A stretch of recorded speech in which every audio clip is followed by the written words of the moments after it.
7 de la mañana con 17 minutos. Gracias por seguir en nuestra sintonía. Recuerde que las entrevistas de Primera Impresión también las puede seguir a través de Pública FM y en las diferentes plataformas digitales de los medios públicos del Ecuador. Seguimos con más. Ya está con nosotros nuestro siguiente invitado. Se trata de Santiago Yepes, el expresidente de la Cámara de Minería. Buenos días, bienvenido. Eduardo, buenos días, expresidente de la Cámara de Minería. Expresidente. Así es. De acuerdo. Gracias. Muchísimas gracias. Vamos a poner en contexto a partir de una nota para discutir el tema que nos convoca en esta mañana. Y es que el prefecto justamente de la SUAY, Yacu Pérez, junto a varios alcaldes de esa provincia, presentaron un nuevo pedido de consulta popular a la Corte Constitucional para que los azuayos decidan sobre la prohibición de la minería metálica y que caduquen las concesiones que fueron otorgadas en esa provincia. Hasta la Corte Constitucional llegaron ecologistas, alcaldes y el prefecto de la provincia de Azuay. La razón, presentar un segundo pedido de consulta popular para frenar la minería metálica en esa provincia. Estamos diciendo que la prohibición debe ser hacia actividades de minería artesanal, pequeña minería, mediana minería y minería a gran escala.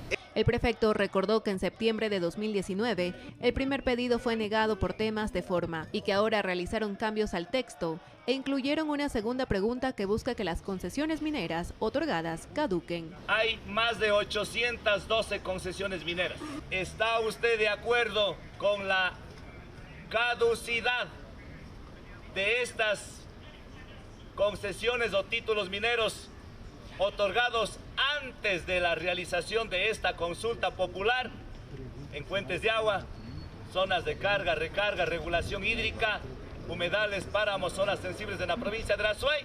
¿Sí o no? El expresidente de la Cámara de Minería, Santiago Yepes, considera que esta consulta es ilegítima al buscar que se pregunte solo a una locación sobre un tema de interés nacional. Pero sobre todo se requiere un pronunciamiento claro del gobierno, debido a que estos intentos son sin duda totalmente atentatorios a la seguridad jurídica y a las inversiones que ya se han venido realizando por más de 20 años en el país. La Corte Constitucional tiene un plazo de 30 días para pronunciarse sobre el pedido. Jennifer Espinosa, Medios Públicos.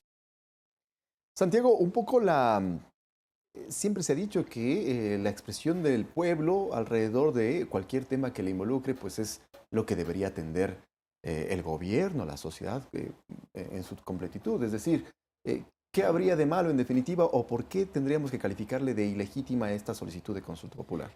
Eduardo, yo creo que primero es necesario indicar que el gobierno nacional ya se ha pronunciado. El día viernes yo tuve la oportunidad de escuchar una entrevista de Juan Sebastián Roldán y del señor presidente que le preguntaban acerca del tema minero. Tanto el señor presidente de la República como Juan Sebastián Roldán han manifestado que se respetará la normativa, pero que sobre todo habrá una minería y obviamente respaldarán, como han venido respaldando, una minería responsable, no una minería ilegal. Esto quiere decir una minería que tiene un justo título, tiene identificado a un concesionario atrás de este título, tiene garantías ambientales y una normativa tanto nacional como internacional que debe respetarse. Creo que ese es un tema sumamente importante, sobre todo también el hecho de que las concesiones mineras que se han venido otorgando en el país desde hace más de 20 años han venido trabajando con un marco jurídico permanente y las empresas lo han venido respetando. Se han venido realizando inversiones, las empresas han venido desarrollando procesos sumamente largos y lo que simplemente quiere el sector minero y espera el sector minero es que finalmente se respete la normativa. Creo yo que lo que determina la Constitución es evidentemente claro.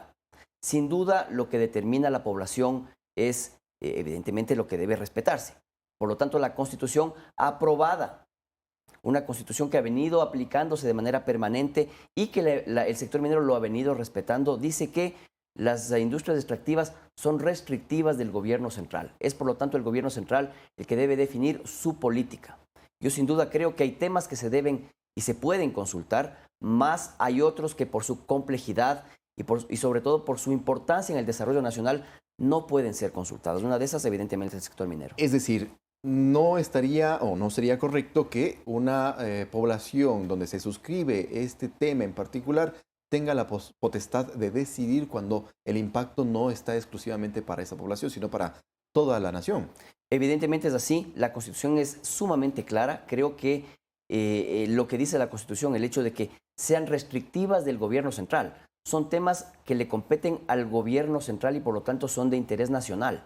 El hecho de que la minería vaya a aportar, como viene aportando el desarrollo productivo del país, generando empleo, pero sobre todo generando posibilidades de desarrollo a través de exportaciones, impuestos, regalías, es un tema que nos compete a todos. Si bien es cierto, las concesiones mineras están en una zona en la que la población debe estar pendiente de cómo se desarrolla el sector, evidentemente es un tema que nos compete a todos y debe ser finalmente resuelto por la autoridad central. ¿Y cómo desde el sector minero precisamente involucrar a la ciudadanía, a las personas o a los habitantes que son directamente beneficiarios o perjudicados, dependiendo de la perspectiva en la que se plantee, para que precisamente puedan ser los vigilantes de ese proceso, de esa extracción, de ese trabajo minero? Bueno, Eduardo, yo creo que sí, efectivamente es fundamental el poder propiciar un espacio de diálogo, un espacio de educación en el cual se pueda finalmente conocer cómo se desarrolla el sector minero. Yo he venido hablando cuando estaba de presidente de la Cámara de Minería y ahora evidentemente la Cámara de Minería realizando procesos importantes de difusión. Que el sector minero es un sector de largo aliento. Los proyectos Fruta del Norte y Mirador que ahora están en producción.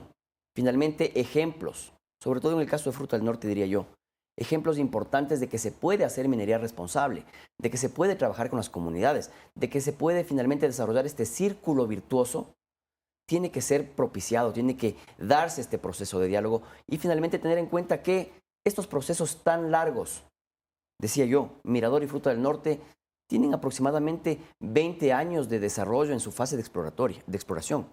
De cada 1.333 proyectos de exploración, solamente 3 terminan siendo proyectos exitosos de producción. Todas las concesiones otorgadas hasta ahora en el país cumplen con la normativa, cumplen con la Constitución y cumplen con lo que determina la legislación internacional respecto a protección ambiental, cuidado de las fuentes de agua, trabajo con las comunidades. Esto creo que es un tema que debe propiciarse, pero sobre todo estoy de acuerdo en que un proceso de diálogo mucho más profundo debe darse. Esa dicotomía de minería o agua es un tema que no existe. La legislación ecuatoriana es sumamente clara en el hecho de que se proteja el agua como bien primordial. El sector minero que ha venido trabajando en el país lo ha venido haciendo así, sobre todo tener en cuenta que el eje fundamental de la actividad minera es el ser humano. Por lo tanto, la naturaleza, el agua y el desarrollo de las comunidades del país son temas que finalmente le importan demasiado al sector. Usted planteaba una necesidad de atender y respetar la normativa vigente. Y por ende, pues la seguridad jurídica en ese sentido es vital. El pronunciamiento del Ejecutivo a través de lo que usted mencionaba, tanto del presidente como del secretario Roldán, son determinantes para conocer cuál es la posición gubernamental. ¿Es necesario también tener un pronunciamiento, por ejemplo, del Legislativo y de la misma Corte Constitucional? Bueno, definitivamente creo que lo que ha venido diciendo el Ejecutivo ha sido sumamente importante. El respaldo a una minería bien hecha, el respaldo a una minería que respete la normativa y sobre todo evitar un delito que es la minería ilegal. Creo yo que el ministro José Augusto Briones ha venido ya diciendo con frontalidad que el gobierno va a desarrollar una minería importante. Creo que el señor ministro tiene sin duda un desafío importante. El nombramiento ya de una nueva autoridad en el Viceministerio de Minas será sin duda un tema que va a marcar también una diferencia, pero creo sin duda que la Corte Constitucional debe ser mucho más clara en sus criterios.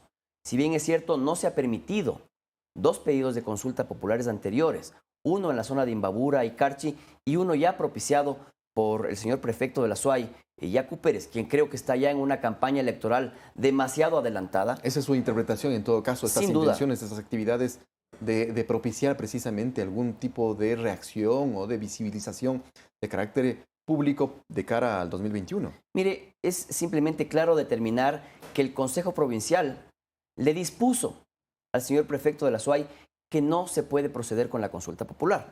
No tuvo los votos necesarios para hacerlo y evidentemente vemos que lo está haciendo. Pero más allá de eso, creo yo que primero una campaña electoral anticipada no le hace bien al país. Lamentablemente vemos que un punto delicado que ha venido ya generando importantes recursos para el país, como es el sector minero, viene siendo atacado y probablemente será atacada en el desarrollo de este año electoral. Pero sobre todo creo que es fundamental que la Corte Constitucional tenga una definición clara de si se puede o no se puede llevar a cabo consultas populares locales en temas nacionales.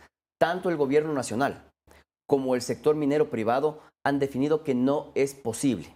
Creo que tenemos que conseguir y llegar a puntos de confluencia mínimos que le permitan al país avanzar hacia el desarrollo productivo. Incluso para que estos temas no sean parte de un debate dentro de un álgido proceso electoral. que probablemente será, como usted menciona, ya materia de ataques, ¿no? Para generar esta ecuación que no están necesariamente atadas. Usted mencionaba minería versus agua, cuando quizás la ecuación correcta es minería legal versus minería ilegal. ¿Qué tipo de cuidado le vamos a dar a la minería? ¿Qué tipo de protección le vamos a dar a la naturaleza, al agua? Que esa legislación importante y que finalmente la cumple el sector minero se venga revisando de manera permanente, que los controles sean posteriores, pero que sobre todo finalmente se pueda propiciar el desarrollo de un país que finalmente creo que tiene un desarrollo económico bastante golpeado y finalmente la minería puede aportar ese desarrollo. Recuperemos un poco lo de la pregunta anterior. Le decía si es que la Asamblea Nacional tiene que pronunciarse sobre estos temas. Usted apuntó exclusivamente a la Corte Constitucional para que sea más clara. ¿La Asamblea también tendría su participación en este sentido? Bueno, yo creo que la Asamblea básicamente lo que hace es hacer un control constitucional, hacer un control de las leyes, emitir nuevas leyes, probablemente el propiciar ciertos cambios normativos que permitan que la legislación minera sea cada vez mucho más clara, mucho más transparente, que permita desarrollo finalmente de largo plazo. Creo que es fundamental también que tengamos en cuenta que las concesiones ya otorgadas, el poder pensar ni siquiera que se puedan caducar concesiones mineras que han sido otorgadas desde hace más de 15 años, es sin duda un tema atentatorio a la seguridad jurídica.